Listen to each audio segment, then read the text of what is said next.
Tahimik ang gabi, ngunit maingay ang mundo ni Vianzi. Nakahiga siya sa kama, hawak ang cellphone, nakatitig sa screen habang unti-unting damadami ang mga nanunood sa live ni Edo. Hindi niya inaasahan na mapapadpad siya roon, sa totoo lang, napindot lang niya ang live dahil nakita niya ang pangalan ni Edo sa notification. Ngunit sa simpleng pag-click na iyon, magsisimula ang isang sandaling hindi niya agad malilimutan. Si Edo ay kilala sa pagiging palabiro at prangka. Marami ang nanunood sa kanya, at hindi rin nawawala ang mga bashers na pilit sinisira ang bawat salitang binibitawan niya. Sa umpisa, nakangiti lang si Vianzi habang pinapanood ang live. Natawa siya sa mga hirit ni Edo, sa paraan nitong makipag-usap sa mga viewers na parang matagal na niyang kakilala. Ngunit habang tumatagal, napansin ni Vianzi ang pagbabago ng takbo ng live. May ilang komento na hindi maganda. Sa una, hindi niya ito pinansin.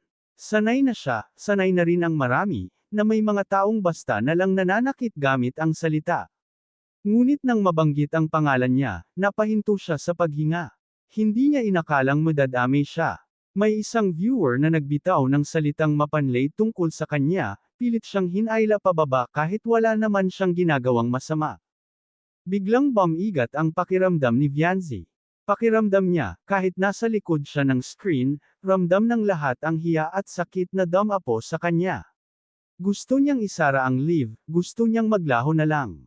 Ngunit bago pa man siya tuluyang lamunin ng lungkot, may isang boses na pumihil sa pagbagsak ng kanyang damdamin. Tumigil si Edo sa pagtawa. Nag-iba ang kanyang tono, mula sa pagiging masaya, naging seryoso, matatag.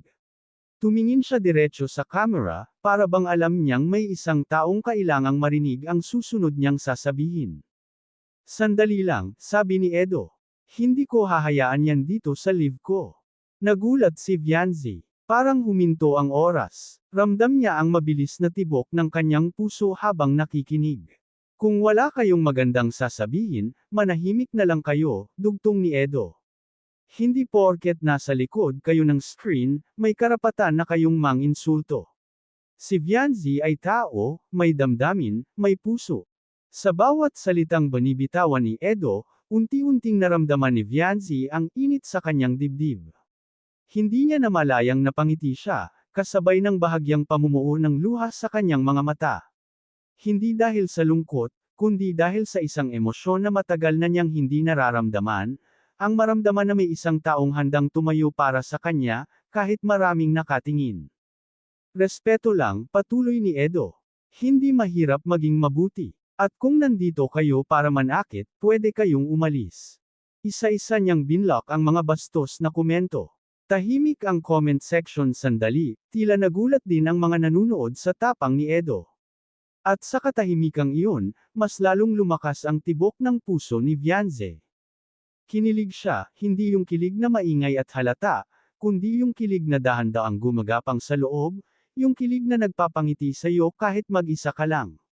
Hindi niya inaasahan na mararamdaman niya iyon sa isang live. Hindi niya inaasahan na ang simpleng pagtatanggol ay magiging sapat upang mapasaya siya ng ganito. Nagpatuloy ang live, ngunit para kay Vianzi, parang nag-iba na ang kulay ng mundo. Mas maliwanag, mas magaan. Paminsan-minsan, tumitingin si Edo sa camera at nagsasalita na parang may tinutukoy, parang siya lang ang kausap nito. Salamat sa mga nanunood na marunong rumspito, sabi ni Edo. Mas masaya ang live kapag walang nasasaktan.